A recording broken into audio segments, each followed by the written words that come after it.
weapon of choice.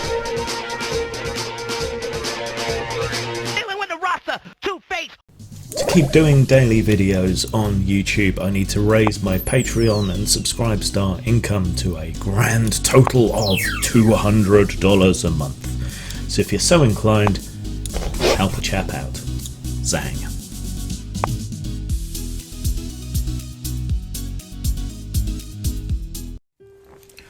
Alright, I'm going to review my own game, sort of. There is a trilogy of books, Tough Justice, Doxy and Courtesans, written by Ian Warner, who did some work for me on some various games and now has his own label, Kitty Classics, so if you want to buy stuff you can go and find him on all the usual sites. Now these all take place from the 18th century through to the early 19th century. Tough Justice was the first game, and it's centred around the Bloody Code, a time in British history when a huge amount of different things could get you capital punishment. And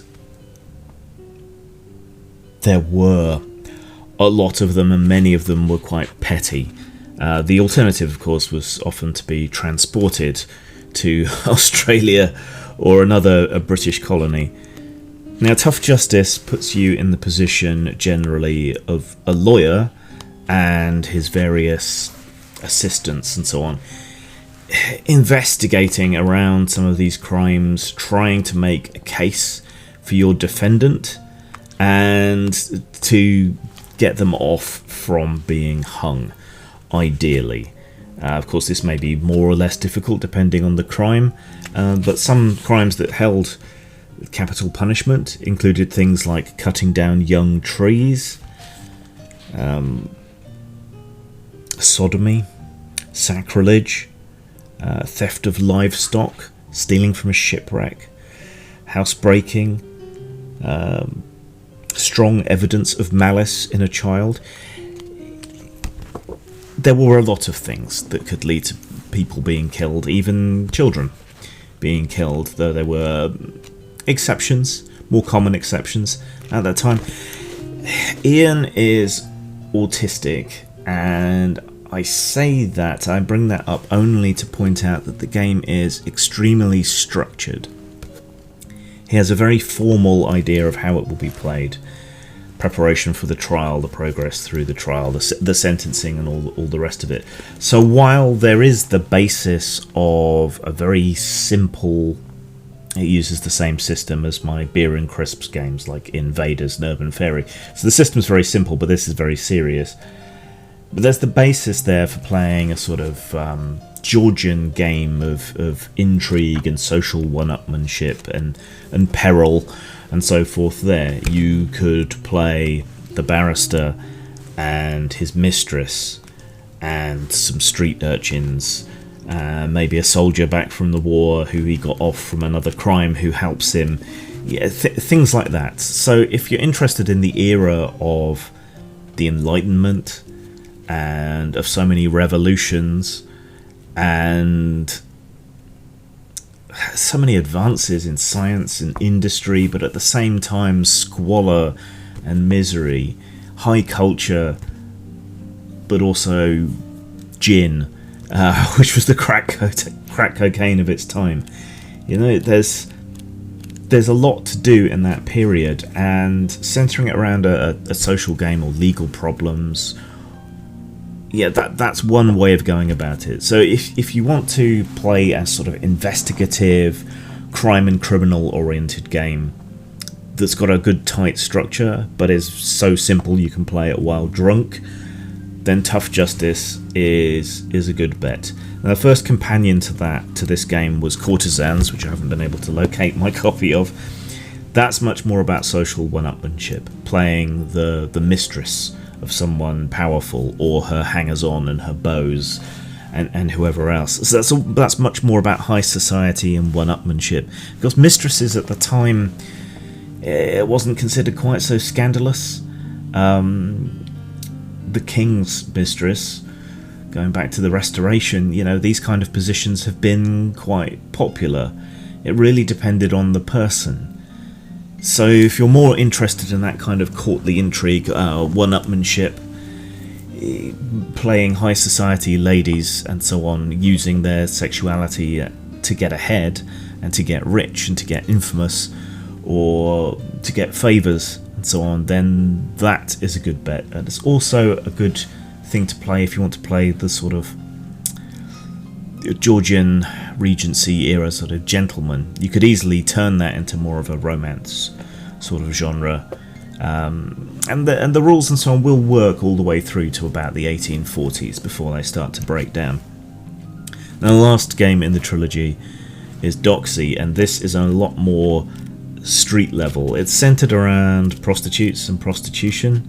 Another reason to bring up Ian's autistic nature is that this is also very structured. It's sort of based around turning tricks and surviving and various issues that can turn up. But again, if you wanted to, you could broaden the scope of this and play a more crime and criminal oriented game, something a lot more street level. And then if you want to bring them all together, I mean, Tough Justice bridges the gap between the street and the rarefied airs of high society. But there's a lot you could do with these games, and I think a sort of crime family, crime syndicate, a Regency era sort of thing, or a gang of highwaymen and their hangers-on and so on, you could do something less structured than Ian's work, but possibly more interesting in terms of the broader game with that. Ian's got some supplementary material in Kittyweight Classics on Drive-Thru RPG, so go and check that out there, including guides to slang. And you've already got basic guides to slang from the era from these two, and a lot of that is transferable to Thieves' Cant in D&D and similar games. The information on the criminal justice system of the time in here is invaluable. The information on high society in Courtesans is invaluable, and on street society of the era in Doxy is invaluable.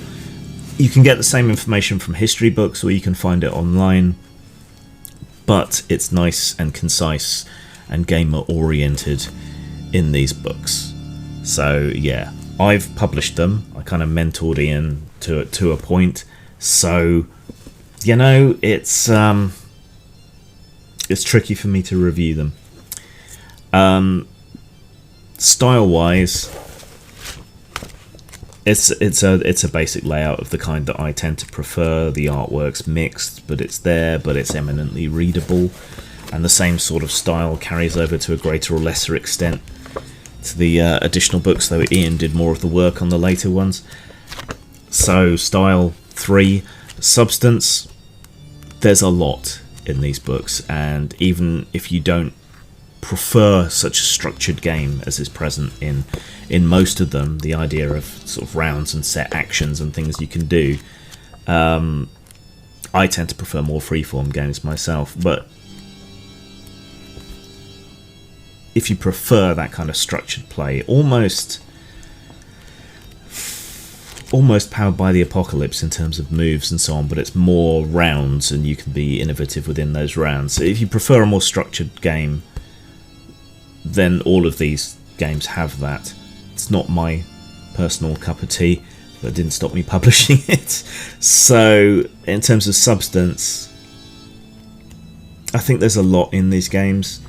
It's just the fact that it's so structured might put some people off. It's a 3 or a 4, and it's something I still publish and make money off, so I'm going to give it the higher rating for that reason. So 4. So that's 3 for style, 4 for substance, total 7, 3.5 out of 5 stars.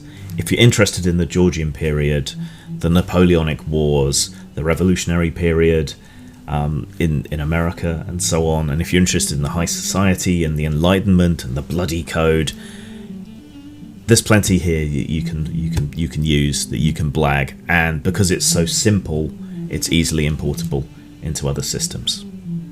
So go and buy it, because I still make some money. Zang. Postmortem Studios, role-playing games, and a lot more to die for. Post-mort.com